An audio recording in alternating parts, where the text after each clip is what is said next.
کام کرنے والوں کی کیا خصوصیت ہونی چاہیے، بیکار اور کام نہ کرنے والوں کے بارے میں اسلام کیا کہتا ہے، کیا چھوٹا کام کرنے والوں کی عزت اور آبرو میں کوئی کمی آ جاتی ہے؟ آئیے ان سوالات کے جوابات کو جانتے ہیں آج کے اس ایپیسوڈ میں۔ اعوذ باللہ من الشیطان الرجیم، بسم اللہ الرحمن الرحیم۔ ناظرین کرام سلام علیکم۔ سبیل قرآن کے اس تفسیری پروگرام میں ایک بار پھر ہم آپ کا خیر مقدم کرتے ہیں۔ آج ہم آپ کے سامنے سورہ قصص کی ایک آیت کی تفسیر کو لے کر حاضر ہوئے ہیں، تو آئیے سب سے پہلے اس آیت یعنی آیت نمبر 26 کی تفسیر کو جاننے کے لیے اس کی تلاوت اور ترجمے کو غور سے سنتے ہیں۔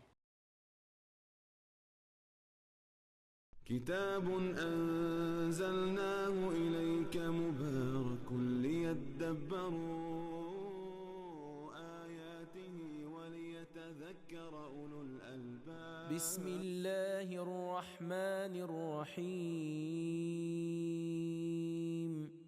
قالت إحداهما يا أبت استأجره إن خير من استأجرت القوي الأمين۔ اسی اثنا میں ان دونوں میں سے ایک لڑکی نے کہا، ابا ان کو نوکر رکھ لیجئے، کیونکہ آپ جس کو بھی نوکر رکھیں گے سب میں بہتر وہ ہے جو مضبوط اور امانت دار ہو، اور ان میں دونوں باتیں پائی جاتی ہیں۔ ناظرین، ہم نے اس آیت مبارکہ کی تلاوت اور ترجمے کو جان لیا ہے، اب اس آیت کے ایک خاص نقطے کو بھی جان لیتے ہیں۔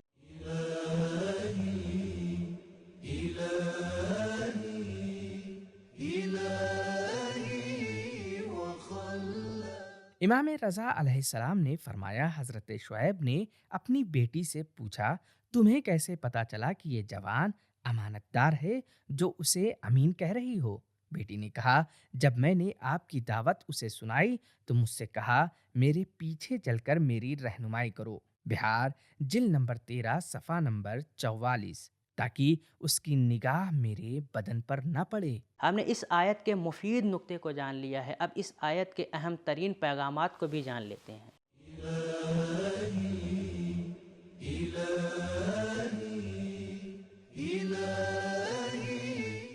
نمبر 1، خاندان میں عورتوں کو بھی حکمت اور دلیل کی بنا پر مشورہ دینے کا حق ہے، اور ان کے اور دوسروں کے درمیان کوئی فرق نہیں ہے۔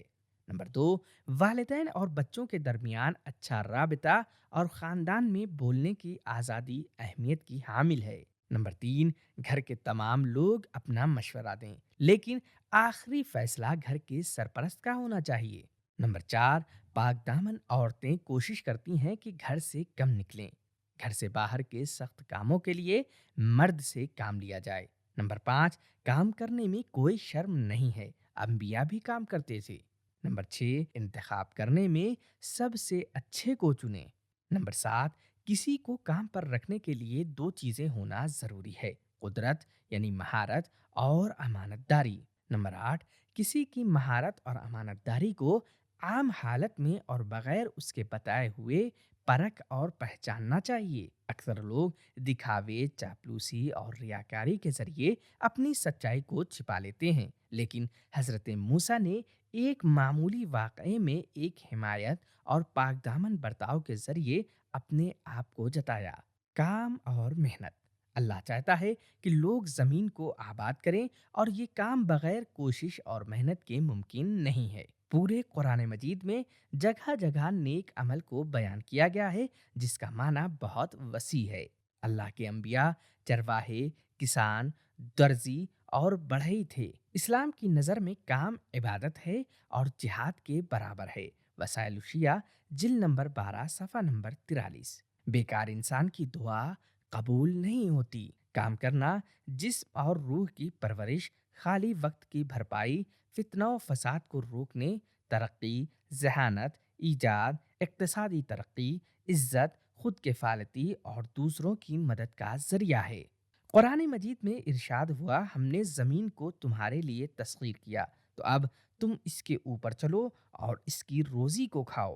اسلام کی نظر میں کام کرنے والوں کا خاص احترام ہے، اور اسلام نے اس بات کی سفارش کی ہے کہ کام کرنے والوں کے حق کی رعایت کی جائے، ان کی رضا حاصل کی جائے، ان کی مزدوری جلدی اور معین مقدار سے زیادہ ہی دی جائے، اور ان کا احترام کیا جائے۔ اسی طرح کھیتی کی بھی سفارش کی ہے، اور یہاں تک فرمایا ہے کہ کسی درخت کو پانی دینے کا ثواب مومن کو پانی پلانے کے ثواب کے برابر ہے۔ حضرت علی علیہ السلام نے اپنے گورنر کو حکم دیا کہ کسانوں پر ظلم نہ ہو اور ٹیکس لینے میں ان کا خیال رکھنا۔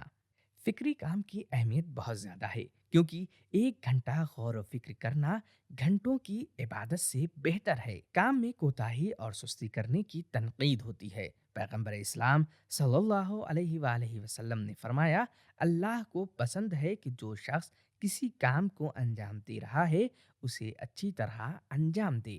قرآن کریم میں ارشاد ہے، جب ایک اہم کام سے فارغ ہو جاؤ تو دوسرے اہم کام میں مصروف ہو جاؤ۔ سورہ انشراح آیت نمبر 7۔ لہٰذا بیکار رہنا منع ہے۔ جی ہاں، بیکاری، تھکن، کاہلی شیطان کے نفوذ، فتنے اور گناہ کے پھیلنے کا سبب ہے۔ اسلام نے کام کے لیے ایک حد مقرر کی ہے، اور جو شخص چھٹی کے دنوں میں بھی کام کرتا ہے انہیں متجاوز حد سے گزرنے والا کہا گیا ہے۔ سورہ بقرہ آیت نمبر 65۔ امام رضا علیہ السلام نے فرمایا، مومن کو چاہیے کہ اپنے وقت کو 4 قسموں میں تقسیم کرے۔ 1 حصہ کرم کے لیے، 1 حصہ عبادت کے لیے، 1 حصہ لطف و لذت کے لیے، اور 1 حصہ دوستوں اور سماجی کاموں کے لیے۔ اور اگر انسان ایسا نہیں کرتا ہے تو وہ بس ایک لالچی عنصر بن کر رہ جائے گا، اور وہ تمام تنقیدیں اس پر ہوں گی جو لالچ پر ہوتی ہیں۔ اسلام کام کی کیفیت پر توجہ دیتا ہے، نہ کہ مقدار پر۔ سورہ ہود آیت نمبر 7۔ اسلام نے کام کو اس درجہ اہمیت دی ہے کہ یہاں تک کہ حدیث میں آیا ہے، اللہ زیادہ سونے والے اور بیکار انسان کو دشمن رکھتا ہے۔ وسائل شیعہ جلد نمبر 12 صفحہ نمبر 37۔ امام باقر علیہ السلام نے فرمایا، جو شخص اپنے دنیاوی کاموں میں سستی کرتا ہے وہ اپنے آخرت کے کاموں میں اور زیادہ سست ہوتا ہے۔ وسائل شیعہ جلد نمبر 12 صفحہ نمبر 37۔ روایت میں ملتا ہے کہ ایک فقیر اور بیکار انسان پیغمبر صلی اللہ علیہ وآلہ وسلم کی خدمت میں آیا اور مدد کی درخواست کی۔ حضور نے فرمایا، کیا کسی کے گھر میں کلہاڑی ہے؟ ایک شخص نے کہا، جی ہاں، اور وہ کلہاڑی لے آیا۔ اسے لے کر پیغمبر صلی اللہ علیہ وآلہ وسلم نے ایک لکڑی کو اس کا دستہ بنا دیا اور فقیر کو دے دیا، اور فرمایا، یہ رہا کام کرنے کا اوزار، اب محنت کرنا تمہارا کام ہے۔ پیغمبر اسلام صلی اللہ علیہ وآلہ وسلم کے اس عمل سے ہمیں چند چیزیں سیکھنے کو ملتی ہیں۔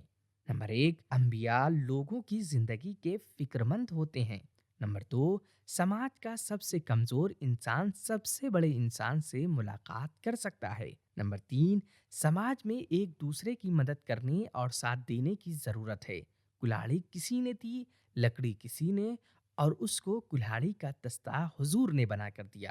نمبر 4، سماج سے غربت کو مٹانے کے لیے پیداواری کے آلات کو کام کرنے والوں کے اختیار میں دیا جائے۔